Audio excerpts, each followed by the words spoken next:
All right, I want you to know on the outset that I am not, even though I'm playing this video, I am not for the Young Turks. I've exposed them many, many times. They fail at the same point that the people they're interviewing in this particular video fail. And it's a fascinating psychological phenomenon, this cognitive dissonance, because this is what happens. These interviewers expose massive cognitive dissonance in these people, which is the discomfort or this tension that people feel when a person holds two or more contradictory beliefs, values, or attitudes, and their actions start to conflict with their beliefs. Now, to reduce this discomfort, people usually either change their beliefs or justify their actions, or they just ignore the inconsistency altogether. And that's what you're going to see in this interview. And this is what's fascinating. And again, the Young Turks fall prey to cognitive dissonance, just like the people that they're interviewing. Let's pay real close attention to this because, man, this really gets to what underpins the beliefs that people have when they involve themselves in the world of politics and the cult of personality. I believe in the law. So you're a law and order guy? Well, I mean, yeah. If we don't have rules, what you got? Chaos. I have to ask, Donald Trump was just found guilty of fraud, $385 million. So? Law and order. I'm not electing a priest. I know, but does that bother you that he was found guilty of that, being a law and order person? Well, compared to what? I'm saying he did a thing that was very illegal. He owes hundreds of millions of dollars. You're a law and order guy. Does that bother you? Well, I mean, is he the only... Now look at this guy's face. He's already established that he's a law and order guy. So he already set that in motion. Now, when that stream, that calm stream that he thinks he has, is disturbed by the question from the interviewer, now it's jarred inside of him. Oh, wow, I'm not being real consistent here. Now, to answer this guy's question right here, I got a real problem with the 34 felony convictions because basically he got convicted. Trump got convicted of cooking his own books. You're going to charge a president with cooking his own books, but you're not going to charge a president with blowing apart 500,000 children in foreign lands or dropping 46 bombs per day during a presidency. And I'm talking about Obama. I'm talking about Biden. I'm talking about Donald Trump. You're going to hold this person accountable for cooking his own books, but not for genocide and mass murder in other countries. We got a serious problem with what I call the injustice system here. See you wearing an election interference never surrender shirt. Yeah. And that photo taken on today, he surrendered, right?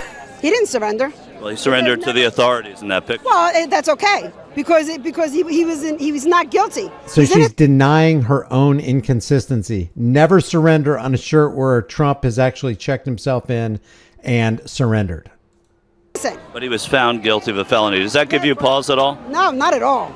Not at all. It makes me even vote for him even more. And I tell everybody about it. In what way? It makes me want to drink the Kool-Aid even faster. Now, this is again, I have to keep giving these caveats. It's not just on the Republican side that people are brain dead and they're drinking the Kool-Aid and they're card-carrying members of the cult of personality. It happens the same way for the people who are following Kamala, who used to follow Barack Obama and Bill Clinton and Hillary Clinton. It's all the same. Because everybody feels his pain. They feel like they're in the same position as as all the people that are felons. I gotta go. All the people that are felons? No, they feel his pain because they're in that position. But he's not a felon because he never did anything wrong. But he was convicted by a jury of our peers. It doesn't matter. It was all cheap because they said that a couple of people actually put something on Facebook that he was already guilty without even knowing the verdict. What about Hunter Biden's conviction? He's an asshole. I don't even want to talk about it. I mean, do you think that was a just conviction? He needs to be convicted of more than that. Because the laptop was real, and that's why Trump lost, because they said that it was Russian interference, and that's wrong. I gotta go. I like how he's not corrupt, and he's not a... All right, now listen to this guy.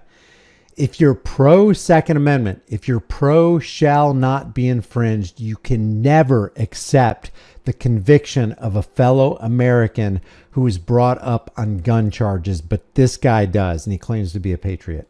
Politician, he's doing the best for our country, and he puts America first. I'm going to challenge that because that's my job a little bit on the corruption thing. He was just convicted in the court by a jury of 12 of our peers of felony. Does that give you any pause at all in supporting him? Not at all. Not at all. I support him fully, and I still believe that was corrupt as well. And what about the Hunter Biden conviction? He was convicted on a gun charge. Do you support that? So he says it, gun charge. He was convicted on a gun charge. Do you support this? Because I'm assuming you're pro Second Amendment shall not be infringed. Do you support a gun charge? My question is, where's his mugshot? I don't know where his mugshot, but he's not. I don't know what Delaware's policy is. So. New York has a policy, and I don't know what Delaware's policy is. Do you see that as going down as being a justified conviction? Who? Hunter Biden. Yes. So the gun charge was a justified conviction. You automatically cannot be pro Second Amendment. There's more cognitive dissonance right here.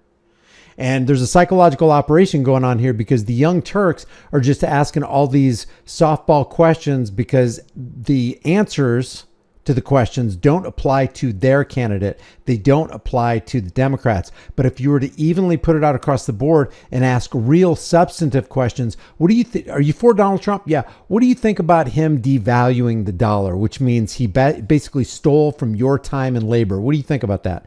The reason the Young Turks can't ask that kind of question is because Biden is devaluing the time and labor of every single American. Kamala Harris will do it. Obama did it. Why? Because they're all banker puppets. Obama, the Bushes, the Clintons, Donald Trump, Joe Biden, Kamala Harris as well. They're all under the delusion, and they're dangling from the strings of the central bankers. But the Young Turks can't ask these questions because if they did, it also implicates their own candidate in their own political party. And what about President Trump's? President Trump, I think he was attacked by the same committee that attacked him for the 2020 election. The third person in charge was appointed to that council, which you will hear about soon, and everything's going to go away. It's going to go away? In what way? Everything's going to be dropped because of illegal counsel. I think he's the greatest thing that ever came down the pike, and I'd walk across hot coals for that man. So, is there anything Donald Trump could do that would cause you not to support him? No, nothing. Nothing. Guys, that is a checked out call. What do you mean? What if he killed your mother? Would you stop? There are people who say, hey, he could do anything and I'll still support Donald Trump. Obviously. I mean, he supported the big pharma industrial complex. He brought in red flag confiscation laws. He devalued the American dollar. He was totally for the war on drugs, which isn't a war on drugs. It's a war on people. He gave away billions to Israel, double hockey sticks that you can't talk about on certain channels. He didn't stop the foreign aid flow. He beefed up the military industrial complex. We could go on and on to show how anti-American Donald Trump actually was. And in the face of that, they will still vote for him because they're like, what's the alternative? You're going to vote for Kamala? Give me a break. Murder, kill, rape. No, none of that stuff. He's not capable of any of that stuff. He is. Well, a judge said that he raped a woman. I don't care what the judge said. That judge is nuttier than a fruitcake. Is there anything Donald Trump could do that would turn you off of him? No. Flat out no. I mean, look, he's not perfect. He's not perfect. He's a sinner, like all the rest of us. But then look to the Bible. With the exception of Jesus Christ, every great hero in the Bible is also a sinner and also imperfect. But I believe he's the perfect man for the job now. I believe our country is in danger of dying and disappearing. What does the Bible say? The time will come when they will not endure sound doctrine, but will gather around them a great number of teachers to say what their itching ears want to hear. This is stuff that they just want to hear, and they don't hear anything else. It's the great Donald Trump or nothing, man. And I think Donald Trump is the only man with the, well, he was the only one with the courage to defy the tyranny of political correctness and the strength to stanch the flow of progressive liberalism, which is the great cancer that threatens the future of America. Is there anything Donald Trump could do that would cause you to say, I mean, if he was convicted in any of these cases, would you still vote for him? I think I would, yeah. I really do. If he's convicted of perjury, if he's convicted of mishandling of classified documents by a jury of our peers, you would still vote for him. But see, with the Young Turks, would you still vote for him if you knew he was dropping 46 bombs a day and launching 46 missiles a day in foreign lands and just tearing apart innocent people? Would you vote for him then? The reason the Young Turks and Cenk Uygur and MSNBC, and when they go out there and they do these interviews, the reason they won't ask those questions is because those same questions that get the same answers also apply to their own candidates in their own party. Why? I just have faith in him. I really do. Do you have faith in the justice system? Politics is a freaking religion.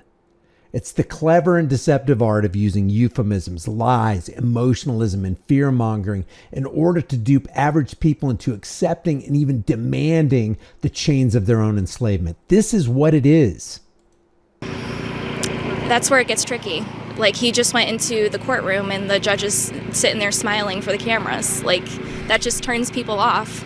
Like, why are you smiling at cameras? You're supposed to be a judge to judge someone righteously. So you think these judges are corrupt? Some of them, yeah, 100%. Is there anything Donald Trump could do that would cause you not to vote for him?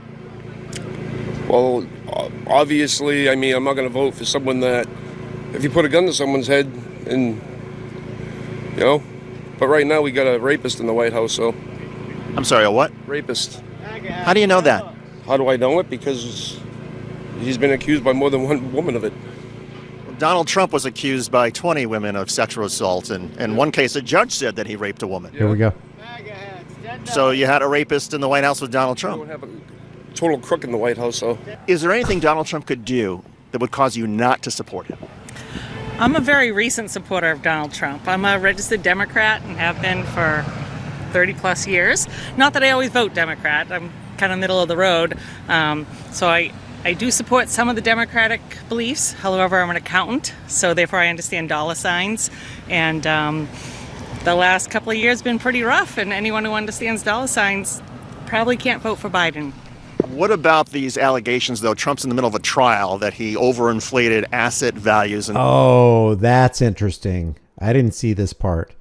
She actually led him into the deeper water of the economy and the financial aspect, and he's trying to take the shallow end, the easy end, the end that, you know, from this vantage point right here, he doesn't think applies to his own party, but he was not willing to bite where she was going. He wanted to bring it back to, what about the 34 allegations? What about the 34 felony convictions? In order to get money from. So this is interesting. I'm not going to watch the rest of this. I really appreciate you guys joining. Again, this is cognitive dissonance writ large, and it sure does look like politics is a religion, and they have their religious leaders, and they're drinking the Kool-Aid, and they don't look like they're going to stop or even slow down. Thanks for watching. If you haven't done so already, subscribe to this channel, hit the bell notification icon, give it a thumbs up, share it with everybody you know. Don't forget to subscribe to my email list through my website, highimpactflix.com. If you want to support the channel further, grab a shirt, become a channel member when it's available. I haven't set up memberships yet, but more importantly, understand what freedom is and be willing to follow truth no matter what. I will see you guys in the next video.